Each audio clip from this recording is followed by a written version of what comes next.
So the first thing that you see is her eyes opening, which Uh-huh. is a reference to Lost, because Lost begins with the main character's eyes opening and it ends with his eyes closing. and then she's blinking. And then the next thing you see is Kristen Kristen Bell, Bell. KP.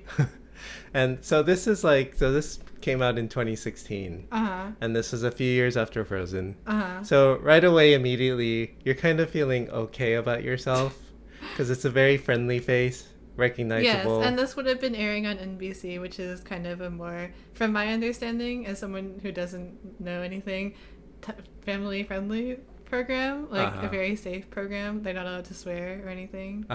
Which comes into the show. Yes. So if you don't know anything about anything that's going on, all you see is Kristen Bell sitting in a room, Uh-huh. and it's very beige, Uh-huh. and like It's very calm. She's very calm when she opens. And then, as you'll see, like, the sign is also very calm. And then the next thing you see is this giant screen that she's staring at, and it says, "Welcome, everything is fine," Uh-huh. in that iconic green color. Uh-huh. And then after that, it's very disorienting the first few minutes. It's a weird opening, I guess. And then, Ted Danson shows up, which apparently people recognize. of course, people from my generation. Yes, I recognize Kristen Bell. I just didn't recognize Ted Danson. And so he's coming through a door. Uh-huh. So this is the very... show begins with him opening a door and it ends with him closing a door. But we won't get to that, of We'll course. get to that a little later. Uh-huh. And right now, it just looks like she's like in a therapist's office, or Ted Danson, he opens the door, she's in a waiting room, and he's in his office. So it very much has this feel of like a therapist's office, and she's just coming in for a routine appointment. And of course, you still don't really know what's going on, but you see like the water elements in the background, like the lamp. Everything is very like neutral colored, inviting, I guess. I agree. And then Ted Danson says, "Eleanor, come on in." So then we know her name, and he has the peacock bow tie. Yes. So he's wearing a bow tie with his suit, and it's like peacock eyes. No, it's like the feathers, like on the tail, the tail I see. feathers. And then it comes, and so this is a little side fact, but Ted Danson, whenever he calls our character Eleanor, he says Eleanor, The British pronunciation. whereas everyone else calls her Eleanor. Which apparently he didn't realize he was doing until like season 3, episode 10. So then he invites her in, and again, everything's very friendly. He says his name is Michael, which, fun fact, some people might think, oh, like Michael Schur, the creator of The Good Place, obviously named the character after himself, but that's not the reason his name is Michael. So if you go to well, it's burned down now, but if you go to the Notre Dame in Paris, there's this carving you can see of actually Saint Michael weighing the souls of the dead, and there's like angels on one side and like a devil on the other side, so that's kind of a hint because he's the one you think responsible for like weighing the souls of the dead. Oh, I see. Isn't there an angel named Michael? Yeah, that's who it is, Archangel Michael. I still think it's about he's Michael Schur. Well, Michael Schur says otherwise. So again, very much like a high-end doctor's office or therapist's office. He says, "How are you? Come on in." And if you're watching this without knowing anything, you're just like, okay, that's fine. And then there's the first of many reveals. What's the reveal? Well, so the first reveal is that he says, "You're dead." Oh, right. And her name is Shellstrop, which Mike Schur said he just came up with by typing random numbers on letters on the keyboard, which is like a lot of people's names in this show, I think, because like later on there's a girl named like Patricia Cattertroon, which is probably one of those, and there's a guy named like Pronmendler. There's just a lot of people with really weird last names. But Michael doesn't have a last name yet. He gets one much, much later in the show. Much, much later. But Michael's last names are not like that. Michael's last names are like kind of a different convention. Okay. So first reveal is that now even though it's also inviting and welcoming and warm, we realize that Eleanor Shellstrop is dead. And so then he explains what's going on. She is now in the next phase of her existence in the universe. And she's just looking like stunned. The first thing she asks is how she died. So she has no memory of how exactly she died. That's how it is for all the humans, because they need to get like expositioned by Michael so the audience knows. So then we discovered that she died in a grocery parking lot. And so I guess what happened was she She dropped a bottle of Lonely Gal margarita mix for one, which is a fictional brand, and then she like bent down to pick it up, and then these shopping carts just came and like ran her over, and then a truck came and ran over those. So it was a very like dramatic death. So Lonely Gal margarita mix for one. She's trying to pick it up. First, there's a giant column of shopping carts and you think that that's how she died, but it wasn't even that. It was that it was a truck because it ran into the street. Because like realistically, a parking lot is pretty flat, so you're not gonna get enough momentum with just shopping carts to kill someone, are you? So then, okay, so a few minutes into the later after this, we discover that like she is like a very good person and she did all of these amazing things and helped humanity and stuff. But isn't there something about why would someone of that nature, who was like this wonderful person for humanity, be shot at a grocery store buying lonely mix? You see, I don't know if we're putting spoilers in, but later when the real Eleanor shows up, she says she was also in that grocery store, but she was buying like, I don't remember. I think it was probably like a salad bowl or something. And then she just also happened to get crushed, or died in some way. But it was like, she was definitely buying something more like virtuous, supposedly. But at this point, it's too early to kind of realize what's happening. Yeah, and you would think Michael would be suspicious, but he doesn't because he knows already. So that's one of many reveals. So now he's explaining and she's like, okay, that's fine. I don't need to know anymore about how I died. It's like, better that I don't know. Okay, so now that we know that she died, now we want answers. Like, where is she? Like, what is the afterlife? And so Michael explains that all religions kind of had a little bit. He's like very pantheist. I don't know what that means. I know pan means all. Yeah, so like a little of this and a little of that. Like every religion had a little bit. Everyone's a little bit right, but mostly wrong. Only 5% right, so that's like 95% wrong. Except Doug Forsett. Okay, so who was Doug Forsett? A kid who lived in Canada during the 1970s, who got really stoned one night and then basically had like a hallucination that told him all about the afterlife. His friend Randy had one where everything was made of ears, and then he just happened to somehow like randomly guess everything about the afterlife, which I think a lot of people have hallucinations like that, but in this case, in this universe, he was actually correct. He got, I think, 92% correct or something. There was supposed to be like a scene of him like getting it, but then they got cut. Oh, really? Of him getting the hallucination. Oh, I see. And Noah Garfinkel, who plays Doug Forsett, is not an actor. He's just like a guy that Mike Schur knew, and they took his photo, which is then on the wall for like a lot of time. So as Michael is explaining to Eleanor what the correct religion was, you see a portrait of Doug Forsett like in his wall. Because Doug Forsett's like a celebrity in the afterlife, even though he's just this average guy. And you can see it's this very like big portrait with like a gold frame. But he's like very like 70s kind of look about him. Is that what that is? So when I was watching the show, this was when I realized, like, this is kind of one clue that the show was written by kind of like a middle-aged white guy, because this whole idea of like this kind of young white man, young man going to in Canada, getting high, and then discovering the truth of religion. That's very much like a middle-aged white guy's kind of vision of the afterlife. Okay. I didn't know where Calgary was. I didn't realize it was in Canada until like they actually go there and then they have a bunch of Canada jokes. So in the cut scene that they filmed, did they actually bring in that writer? Oh, they didn't film it. It was just like in the drafts. And then I see. Mike Schur was to Noah Garfinkel like, "Hey, you want to come act in the show?" And Noah Garfinkel was like, "No." And so he didn't. They didn't do it. But then they forced him to come into the finale anyways. So still, it's like we're 2.5 minutes into the show, and we're still very disoriented. And it's like, this is a very unusual show. What is it that a very unusual half hour of American network television? Well, for me, actually, when I watched it, it was very familiar because when I was simply a small child, I was taken on a trip to Universal Studios, and there I went on a tram ride, and part of the tram ride, they explained the premise of The Good Place. And I think this was one of the clips that they played in that tram ride. So I was like, oh, I remember all this, of course. Uh-huh. Uh-huh. But It wasn't new to me.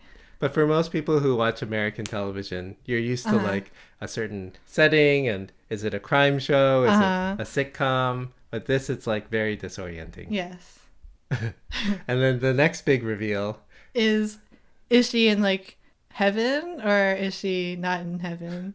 And she literally points her finger Uh-huh. up. Am I? Which doesn't really make sense because where are we? And then he very quickly reassures her, no, no, no.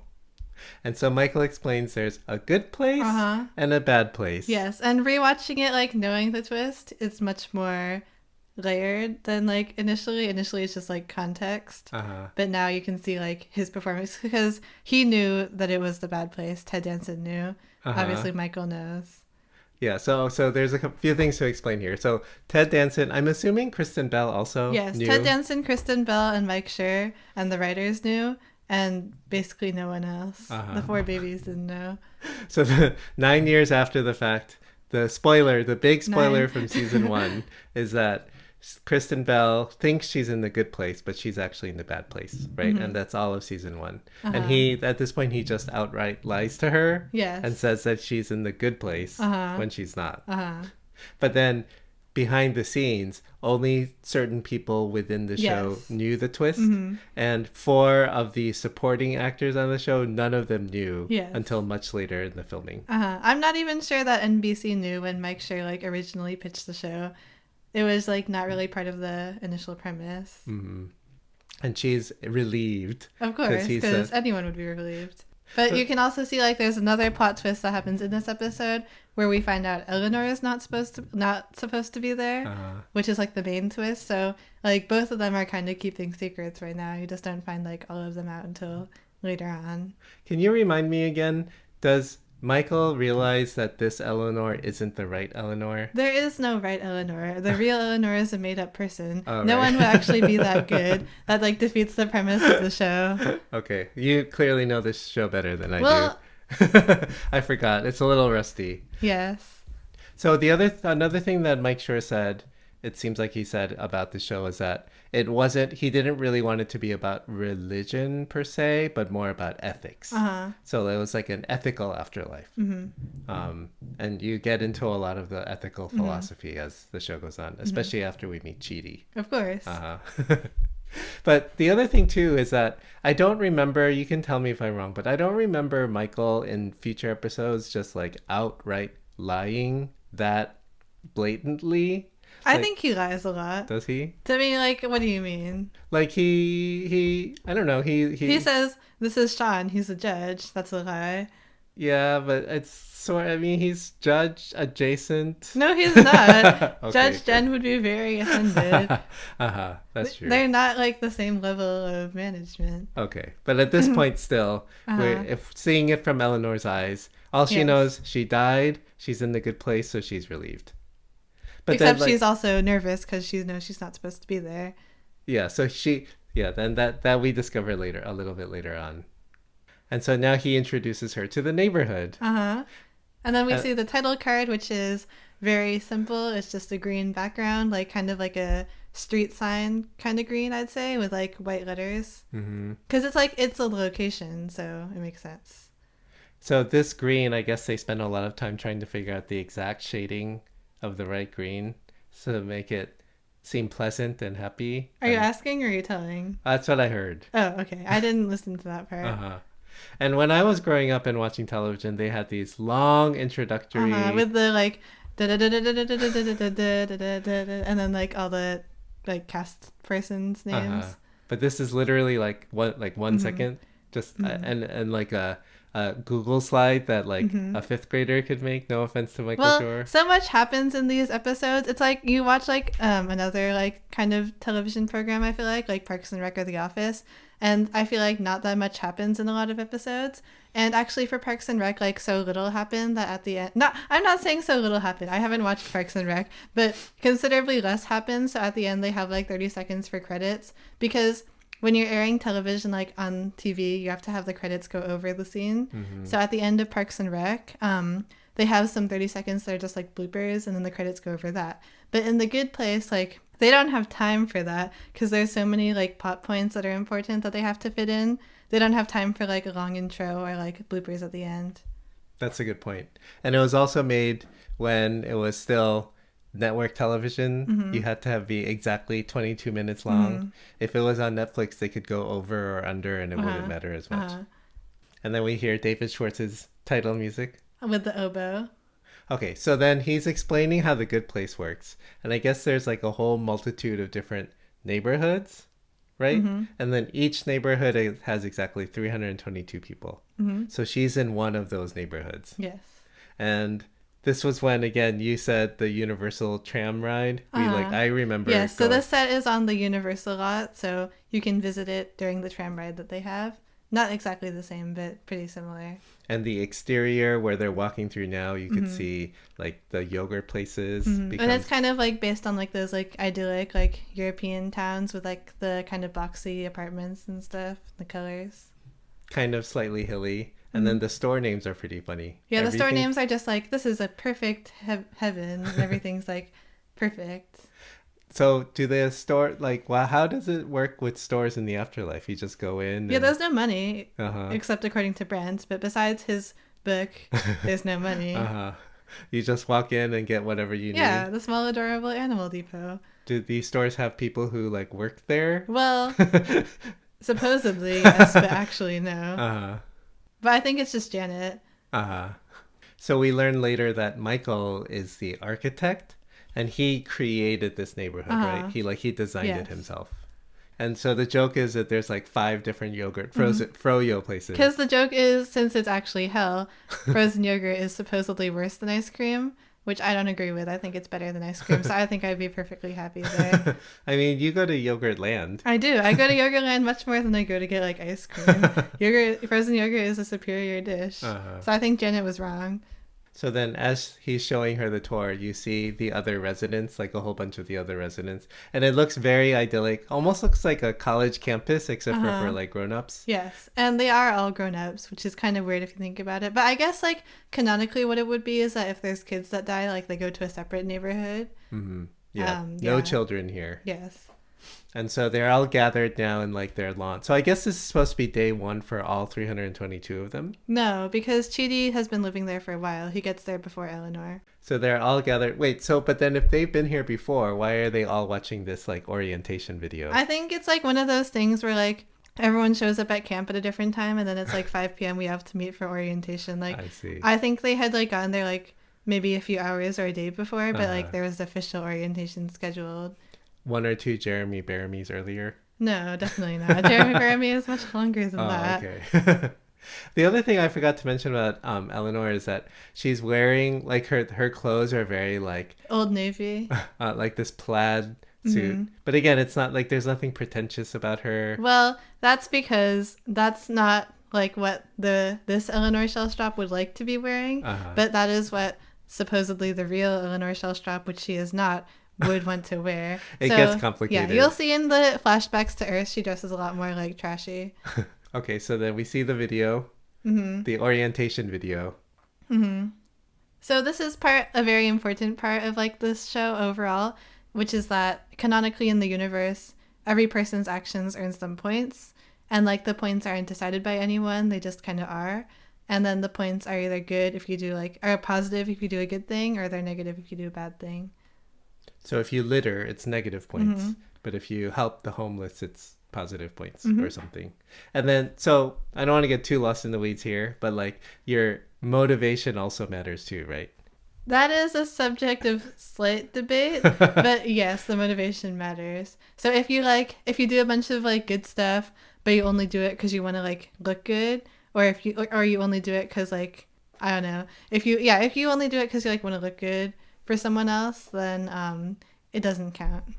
So we said earlier that Mike Schur is like, this is like the ethical afterlife, not a religious afterlife.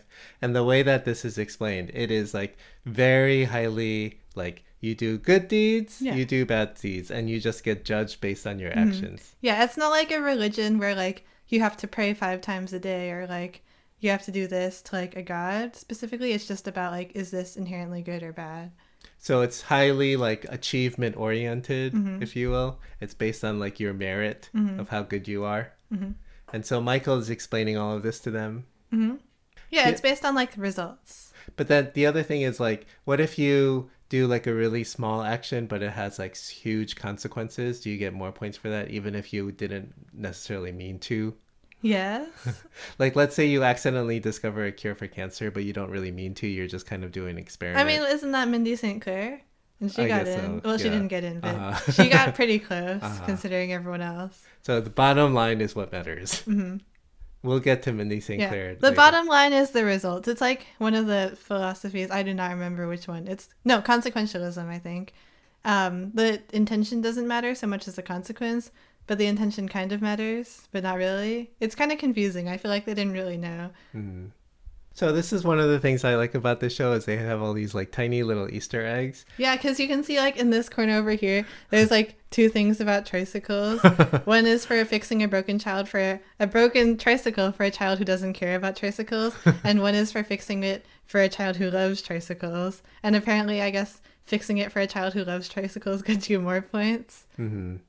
And so like you're not, if you're just watching this on TV, you kind of blow through this. But if you pause, which you can do a lot on this show, especially, so this is on we're watching on Netflix, you can see like the writers put a lot of thought into what counts as good and what's bad. So be a commissioner of a professional football league gets you negative 824 points. That is like an inside joke that only grown up probably. Yeah, I don't know what that means. But I noticed here it says using the term bro code gets you negative 8.2 points. So Barney from How I Met Your Mother is definitely not getting in. Yeah, well, I think Well, he wasn't going to get in anyways, but definitely not now.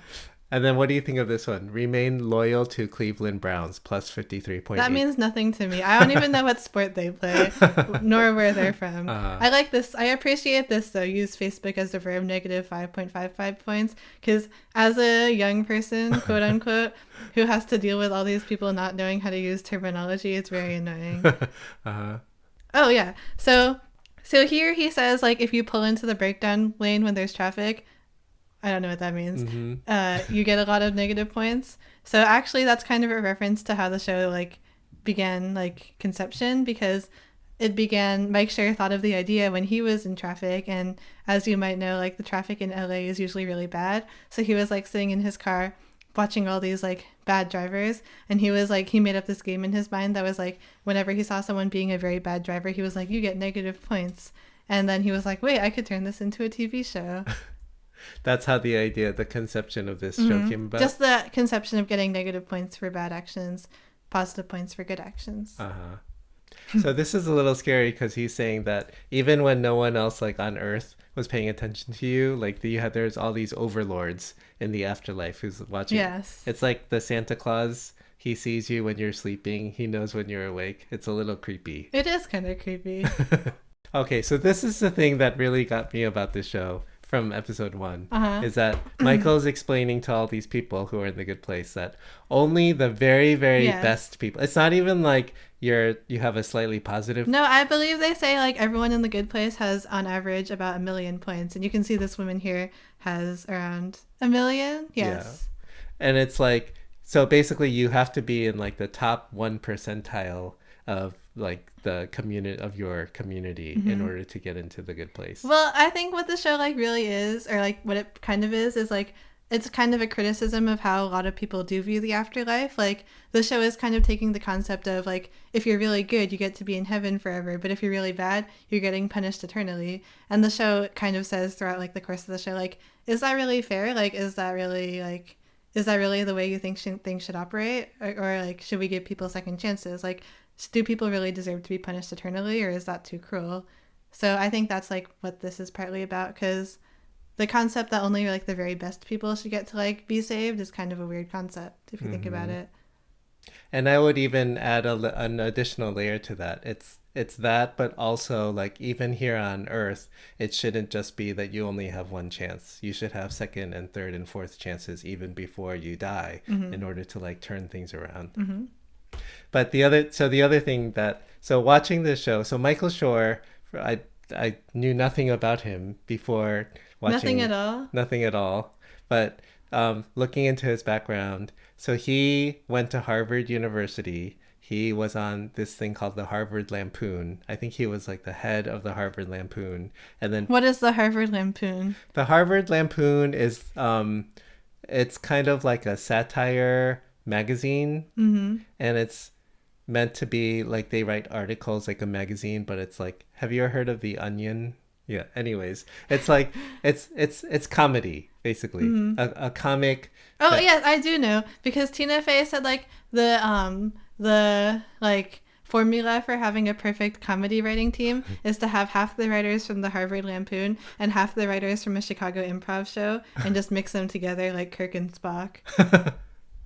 Kirk and Spock. I don't know who they are, but I'm assuming one of them is like funny and like loose and the other one is like uptight and smart. Yes. So that's the world that Mike Shore came from, and not only did he come from that world, he excelled in that world, and then he went from there directly to, I think, to Hollywood to write for like The Office and Brooklyn Nine-Nine and whatnot. So Mike Shore is very much in like his world is like the cream of the crop. The 1%, the top, the very, very best. And I think this show itself is a bit of a satire or like a criticism of like that universe, because everyone is constantly under pressure to be To be like, the best, which And isn't fair. yeah. And it even kind of like, you know, when I think of your generation and like the idea of like trying to get into college or whatnot, like the whole college admissions process is also very similar to that. Like you have to be the elite of the elite. Yeah.